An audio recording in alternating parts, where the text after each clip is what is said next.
What is up, you guys? Welcome back to the channel. Coming at you with yet again another perfume experience. And for today, I have none other than Fragrance du Bois Sahara. And this is a brand new sampler. I haven't even tested this yet.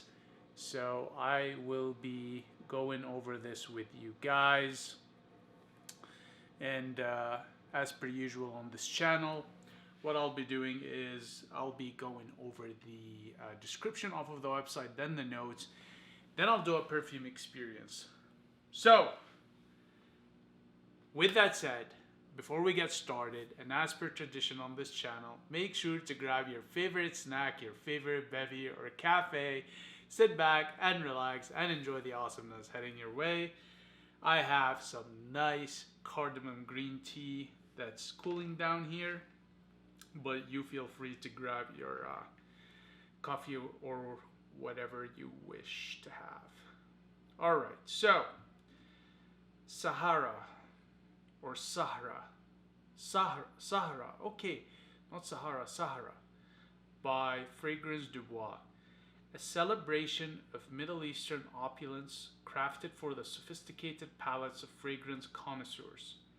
To know Sahraa is to experience the untamed wilderness of Arabia, like a moment of stillness interrupted by shifts of racing wind across vast terrain. This golden perfume halts time, commands attention, and enraptures. Its beguiling blend of delicate florals and a warm amber oud finale invoke the majesty and mystery of the desert in a much lauded cult fragrance. So for the notes off of the top, we have grapefruit. For the middle notes, there's rose absolute, geranium, jasmine, and patchouli. And for the base notes, there's black pepper, sandalwood, saffron, vanilla, amber, and 100% pure organic vintage oud. Okay, so there's a lot going on here, you guys, and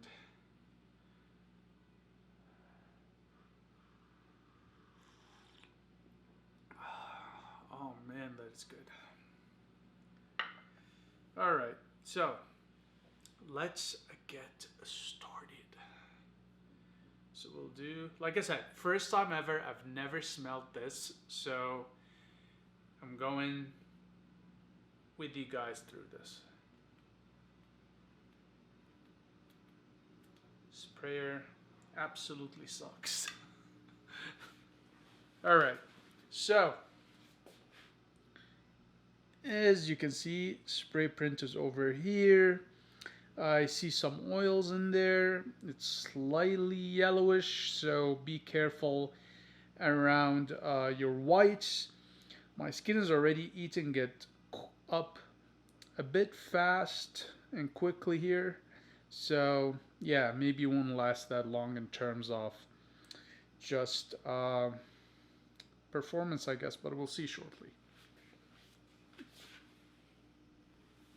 Okay, so let's whiff.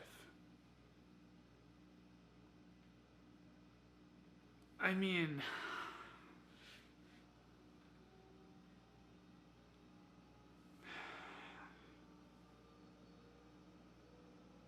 smells familiar but also unfamiliar. I kind of like it, but I also don't like it.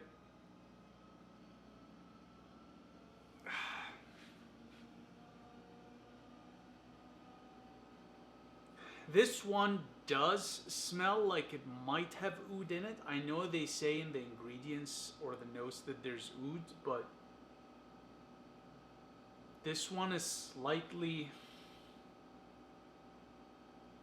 animalic. And the first thing that came to my mind was musk, not oud. Okay. First of all, it's very, very well blended, so it's very difficult to pick on the notes independently. It has this sort of makeup bag or like, makeup bag quality to it. So if you've ever been around the women in your family and they have their makeup douche, and you come close to it and it smells like makeup. It smells a lot like that, which is not a scent profile that I am keen on, but with British perfumery, you tend to get quite a bit of it. So say on the top note, there's grapefruit.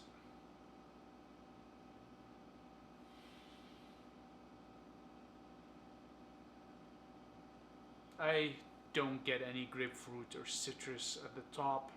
Middle notes, we have rose absolute, geranium, jasmine, and patchouli. I can see the rose, but again, very well blended, very hard to detect. Geranium, maybe. Jasmine,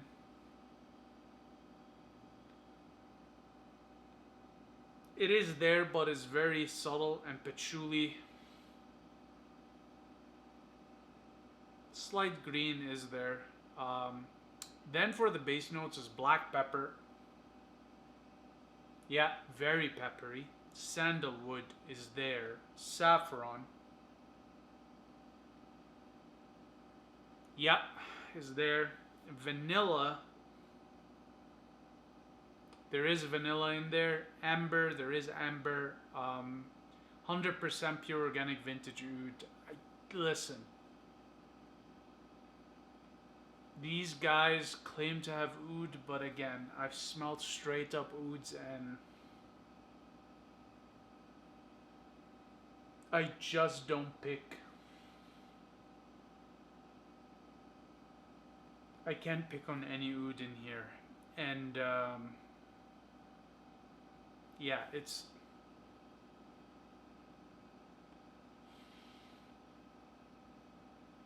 a bit underwhelming if I'm being honest, especially for the price point. A bottle of this is £695.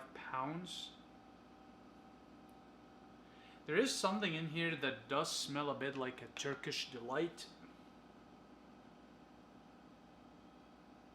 Could be the rose. There's a lotiony, powdery quality to this. I'll tell you straight up, there's nothing about this that has a Middle Eastern profile to it. It's just, so I find the description is a bit funny that way. Yeah, lotiony.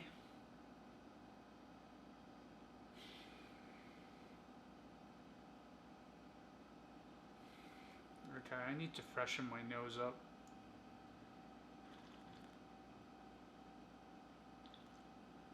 This is very, very well blended to the point I can barely pick on anything in it.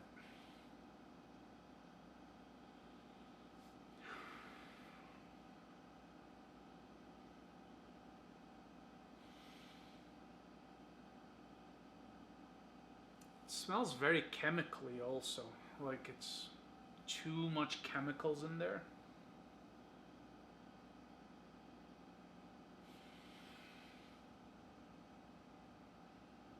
Okay, yeah, I'm really struggling here to pick on the notes. It's just smells like a makeup, powdery, chemically based perfume, and yeah, which is with a slight Turkish delight hint, which I am gonna conclude here that's the rose absolute, because you can get some Turkish delights with rose water. So I think that's what I'm picking on here. Okay. So this one is gonna be tough. So performance.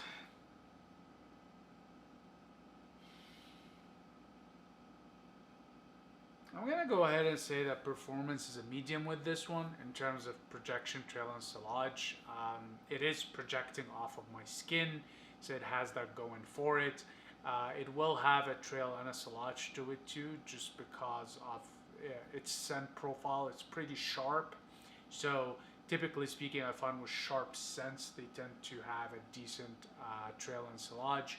So for this one, overall performance is medium, and the breakdown is medium production, medium trail, and medium silage. With respect to seasonality,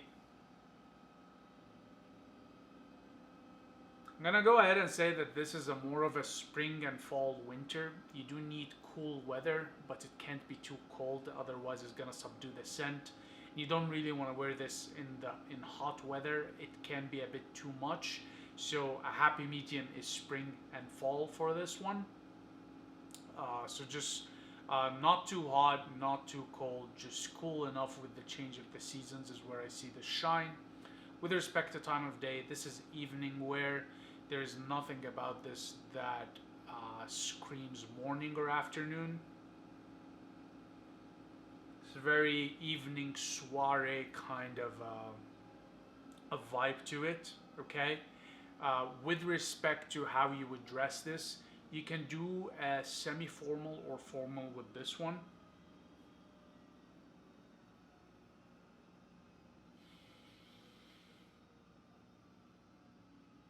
Yeah, I wouldn't do this as a casual.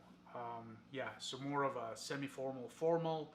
With respect to the gender spectrum, now this sits under the perfumes for him, but I actually do think this is unisex. It has quite a bit of qualities to it that make it more feminine leaning, like the powdery aspect, the makeup aspect, the lotiony aspect, the Turkish delight aspect. All of these are going to complement a lady very well. So I'm actually going to go ahead and say that this is unisex. For the ladies or the gents, it will do fine. With respect to context, you know what?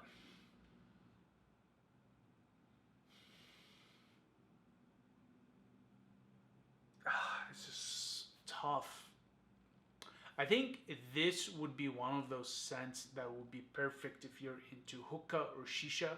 So if you go to a shisha lounge, like a Middle Eastern restaurant slash lounge, where you get your, shawarma, kebabs, Middle Eastern style pizzas, and then you order your mint tea or Arabic or Turkish coffee, and you order your shisha, and you're sitting with your or hookah, and you're sitting with your friends, and you're just chatting the night away, playing cards. This scent actually would work perfectly for that. And just going by the descriptive, it's all about I guess they're trying to capture Middle Eastern enjoyment. And yeah, most of the Middle Easterns I know, that's their go to in terms of spending their weekends and evenings. So yeah, I can see it that way in terms of a context. And listen,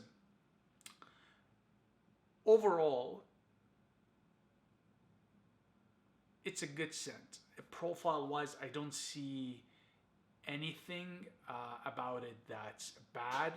It's just for myself. This isn't a scent profile that I would go for. I'm just, again, generally speaking, British perfumery isn't my style. And I went into this house. Is this British? Because I keep saying it's British. I'm 99.9% certain it's British. But let me double check. So I'm not making these off of pocket claims.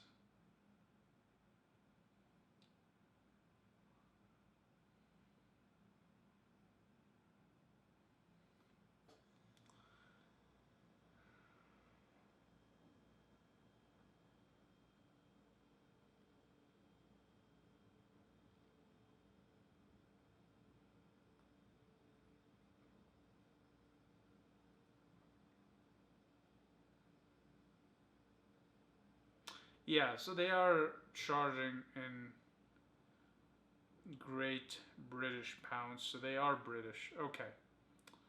And it does state here free delivery in the UK. Yeah, so it is a British perfumery. And the idea behind them is that they're trying to capture Middle Eastern contemporary profile, and it's just not for me.